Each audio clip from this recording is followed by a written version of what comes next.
عندك مكنسه كهربائيه ومش بتشفط معاكي كويس، الشفط فيها مش حلو، وكمان بتواجهي فيها مشاكل كتير قوي. وعايزه اقول لك النهارده على افكار حلوه جدا المكنسه الكهربائيه. لا مكنستك زي دي كده لايكات كتير، ويلا بينا نشوف الافكار مع بعض.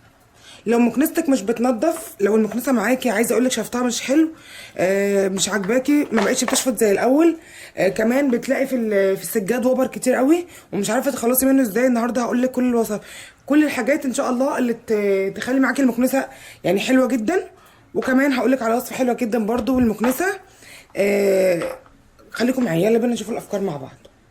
اول فكره معايا النهارده واول حيله معايا النهارده، لو سجادك كله وبر وعايزه اقول لك في فتل كابت بتكون صغيره جدا في السجاد مش عارفين نشيلها بالمكنسه، حتى المكنسه دي مش بتشيلها. يعني عايزه اقول لكم بصوا المكنسه دي اللي هي فيها ايه، بصوا فيها الجزء ده اللي هو الريش ده او بالشكل ده كده، برده مش بتشيلها معايا خالص.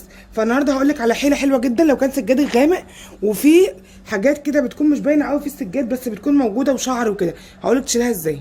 بصوا الاكتر هتلاقيها في السجاد ده لان السجاد ده غامق اسود، هتلاقي فيه الفتل الصغيره قوي دي، هقول لك تخلصي منها ازاي.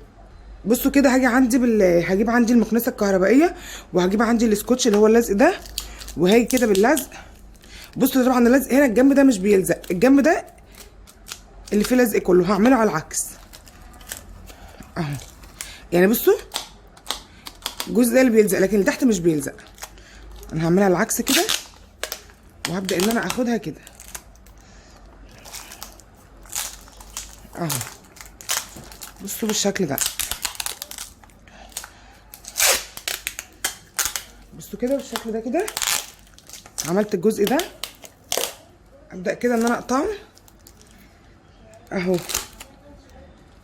اتني الجزء ده على جوه بتاعها، بقت معايا هنا بتلزق. وهاجي على الجزء ده كمان بنفس الطريقه برضو، وهبدا ان انا الزقها بنفس الطريقه برضو اهو بالشكل ده كده. تبداي تلزقي بقى الجنبين وتلزقي المكنسه كلها بنفس الطريقه، وهقول لك هتعملي ايه تاني. بس اهم حاجه مش هلزق هنا عشان دي الفتحه بتاعت اللي بتسحب معايا الزباله والتراب وكده. بصوا كده خلاص انا لزقت الجنبين بالشكل ده اهو اهي معايا. بصوا هبدا كده ان انا امشي بقى المكنسه بالشكل ده كده، هشغلها طبعا بس انا لو شغلتها هتعمل معاكم دوشه، فانا عايزه اوريكم من غير ما اشغلها هشغلها لوحدي. بصوا هبدا ان انا ايه امشي كده، بصوا اهي بالشكل ده كده على السجاده زي ما انتم شايفين كده. عايزه اوريكم بس كميه التراب اللي هتطلع، كميه الوبر الصغير اللي هيطلع من السجاده وانا بمشي كده عليه.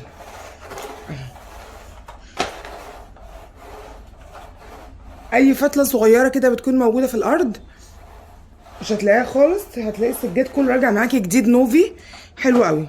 هكمل السجاده كلها وارجع له. بصوا كده خلاص بعد ما خلصتها بقى وكنست، انا عايزه اقول لكم ان انا كنست السجاده دي، بس انا عايزه اقول لك كميه الشعر اللي طلع معايا في السجاده والوبر الصغير، مش عارفه هي واضحه عندكم ولا مش واضحه. بصوا اهي اهو كميه كبيره قوي من الوبر والشعر، مش عارفه واضح ولا مش واضح. هيتلم معاكي كل حاجه موجوده في السجاد، سواء كانت مش نضيفه او سواء كانت مبهدله. يلا بينا نشوف الفكره اللي بعد كده. بصوا الفكره اللي بعد كده بقى، لو انت عندك البرائع البرائع عندك عاليه قوي زي حالتي كده، انا عندي البرائع بصوا جنب الشفاط، فانا مش بعرف ان انا اطلع لها فوق، وكمان الخشب ده كله بيكون فيه تراب وتسخات كتير قوي اللي هو بالشكل ده. هقول لك ازاي تحل الموضوع ده كله. هبدا كده ان انا بدل ما اطلع وانضف واعمل، لا هسهل عليا الشغل خالص، وهجيب عندي المكنسه وهبدا ان انا انضف بيها.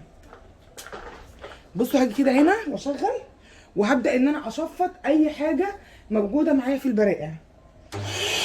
بصوا كده اهو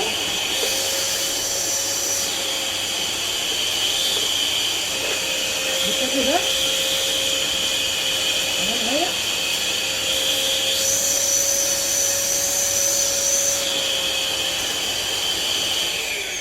طبعا المكنسه بيكون جاي معاها اجزاء تانية لو انت عايزه تركبيها وتنضفي بيها براحتك، بس انا الصراحه بستسهل فبشيل الجزء اللي كان فيها خالص وبشغل كده على طول وبنضف.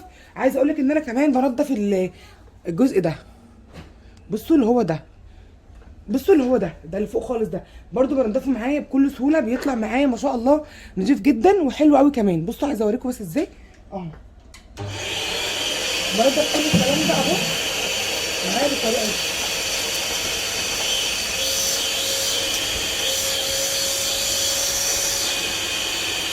الفكره اللي بعد كده يا بنات حلوه جدا لايه بقى؟ لو انت عايزه تعطري الشقه بتاعتك وتخليها ريحتها حلوه طول ما انت بتكنسي الشقه. يعني انا هو عايزه اكنس واعطر في نفس الوقت، هعمل ايه؟ هبدا ان انا اجيب عندي طبعا حسب بقى نوع مكنستك، اذا كانت مكنسه عاديه او مكنسه زي دي اي حاجه.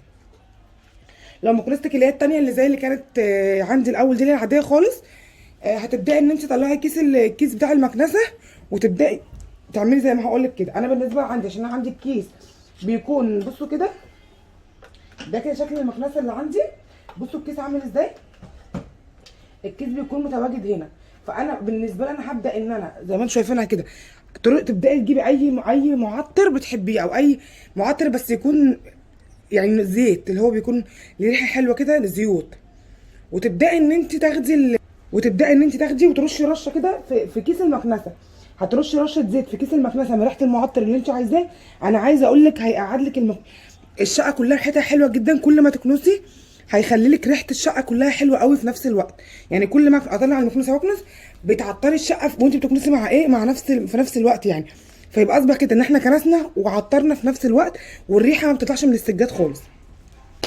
يا رب تكون النهارده الفكره دي عجبتكم كمان. هي كده افكار بسيطه جدا وسهله. فاضل بقى اخر فكره وهي مهمه جدا هقولك عليها برضو.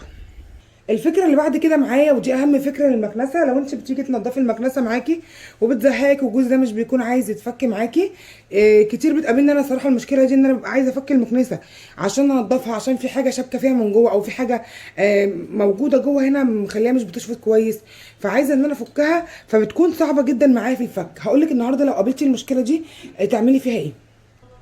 لو قابلتك المشكله دي بقى تبداي ان انت تيجي على النار كده، وهبدا ان انا اخد الجزء ده على النار اللي هو انه الجزء ده اللي بين ده وبين ده اخده على النار كده، وابدا ان انا الف كده فيه بالراحه مهديه النار خالص زي ما انتم شايفين، وابدا الف كده واحده واحده مع نفسي. ليه بقى؟ انا عايزه اقول لك لما المكنسه هتطرى شويه على النار هتطلع معاكي بكل سهوله. تبداي ان انت تلفيها كده بالشكل ده هنا على البوتاجاز كده اهو، سنه كده بسيطه اهي.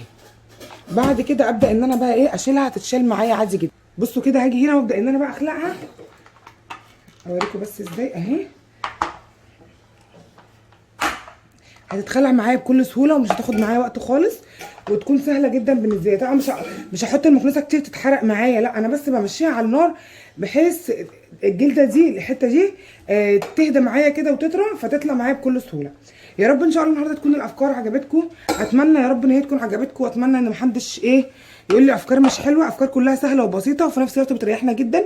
وما تحكميش على الفكره من نفسك، انت الفكره ممكن تكون مش عاجباكي عاجبه غيرك، فممكن تكون برده مفيده ليكي ومفيده ليا وكده. يعني الافكار دي انا لما جربتها فعلا طلعت حلوه قوي وطلعت مفيده ليا. فمحدش يحكم على فكره من نفسه. ده كان الفيديو بتاعي والسلام عليكم ورحمه الله وبركاته. باي باي.